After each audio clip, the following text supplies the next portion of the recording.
یہ بہت ضروری ہے کہ ہم اسی وقت اپنی دعا، اپنے مناجات اللہ سے کہیں جو ہمارے دلوں اور زبان پر ہو، جیسے ہمارے دل میں خیال ہے اس چیز کا، جیسے آپ کے دماغ میں آئے دعا مانگیں، اللہ سے مناجات کریں، اللہ سے دعائیں مانگیں.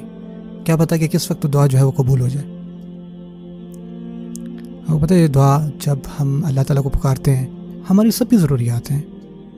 آپ میں سے کوئی یہ سوچے گا کیا ہمیں وہی سب کچھ مل جائے گا جو ایگزیکٹلی ہم مانگ رہے ہیں؟ کیونکہ اللہ تعالیٰ نے تو سن لیا، اس میں کوئی شک نہیں، اللہ تعالیٰ سن رہے ہیں، السمیع ہے، العلیم ہے، اور اللہ جواب بھی دیتے ہیں، لیکن ان کے جواب کا اندازہ الگ ہے. آپ کو پتہ ہے دعا کے 3 درجے ہوتے ہیں، اور ہمیں چاہیے کہ ہم ایسے موقع تلاش کریں کہ جو زیادہ مبارک ہوں. اور بعض اوقات کبھی آپ کو سوچ رہے ہوں نا تو آپ کو چاہیے اسی وقت اس چیز کی دعا مانگیں. تو جب آپ ایسا کرتے ہیں تو آپ اللہ تعالیٰ کو بتاتے ہیں کہ اللہ تعالیٰ مجھے یہ چیز ضرورت ہے، اللہ تعالیٰ کو پتہ ہے. تو اگر آپ نوٹس کریں جب میں بول رہا ہوتا ہوں تو اکثر میری اسپیچ کے دوران کہتا ہوں اللہ تعالیٰ ہمیں خیر عطا کریں، ہمیں برکت دے، جو مریض ہیں ان کو شفا دیں، جو لوگ فوت ہو گئے ان پر رحم فرمائیں، ہمیں دین کی صحیح سمجھ دیں. اور حتیٰ کہ لوگ یہ بھی کہتے ہیں کہ اب سمجھ کی دعا کیوں مانگتے ہیں. آپ دیکھیں گے کہ میں اکثر یہ دعا مانگتا ہوں کہ اللہ تعالیٰ ہمیں صحیح سمجھ دیں دین کی. بعض اوقات کیا ہوتا ہے کہ ہمیں دین کی صحیح سمجھ نہیں ہوتی اور لوگ یہ سمجھتے ہیں کہ یہ بندہ جو ہے اس کے پاس بڑا علم ہے، لیکن حقیقت میں نہیں ہوتا. ہمارے پاس تھوڑا بہت علم ہے، صرف اللہ ہی ہے جو تمام علوم کے مالک ہیں. اور ہماری جو علم ہے ان کے مقابلے میں جو اسلام کے بڑے بڑے علماء ہیں ان کے مقابلے میں تو کچھ بھی نہیں. ہمیں چاہیے کہ ہم علم کے سمندر میں غوطہ تو لیں اور سیکھیں پورا اور اپنے آپ کو ٹھیک کرتے رہیں. اور ایٹ دا سیم ٹائم اللہ تعالیٰ سے دعا مانگیں، اس سے مانگیں کوئی بھی وقت ہو، کہیں آپ جا رہے ہوں، آپ ڈرائیو کر رہے ہوں، گھر پہ ہوں، کچن میں ہوں، کھانا بنا رہے ہوں، کسی کی مدد کر رہے ہوں، کچھ بھی کر رہے ہوں، اللہ سے دعا کریں یا اللہ میری اچھی اولاد عطا کریں، مجھ پر رحم فرمائیں، میری حفاظت کریں. جیسی آپ کے ذہن میں یہ چیزیں آئیں دعا مانگیں اللہ سے، اللہ تعالیٰ سے باتیں کریں. جب آپ ایسا کرتے ہیں تو آپ اللہ تعالیٰ کے ساتھ اپنا بہت خوبصورت رشتہ بناتے ہیں، اور یہی تو ہم چاہتے ہیں. آپ دیکھتے ہیں لوگ ڈرتے ہیں لیکن اللہ سے دعا نہیں مانگتے کہ یا اللہ میرے اس ڈر کو دور کریں. اتنا کچھ وہ محسوس کرتے ہیں لیکن اللہ تعالیٰ سے اس کے بارے میں باتیں نہیں کرتے.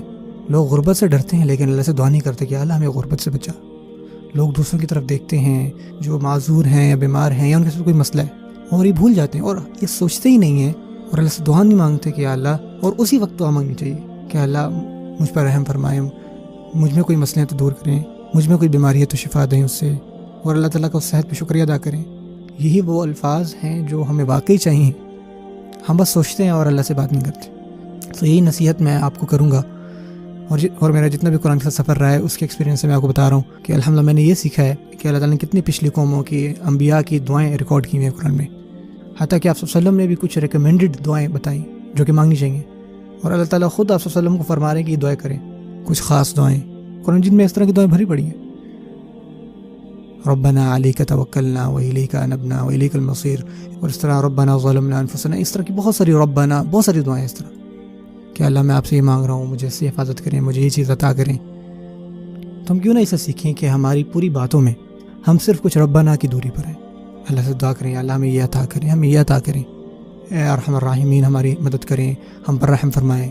اتنی ساری دعائیں جو ہمیں چاہیے کہ ہم مانگیں، اور میری یہ دعا ہے کہ اللہ تعالیٰ ہم پر اپنی رحمت کے دروازے کھولیں. آمین. اور اس کے ساتھ یہ بھی کہ جب بھی ہم قرآن مجید پڑھیں تو ہمیں اس کی عزت کرنی چاہیے، صاف ستھرے کپڑے ہوں، صفائی کا بہت خیال ہو، اور اس کو بہت سیریسلی لیں.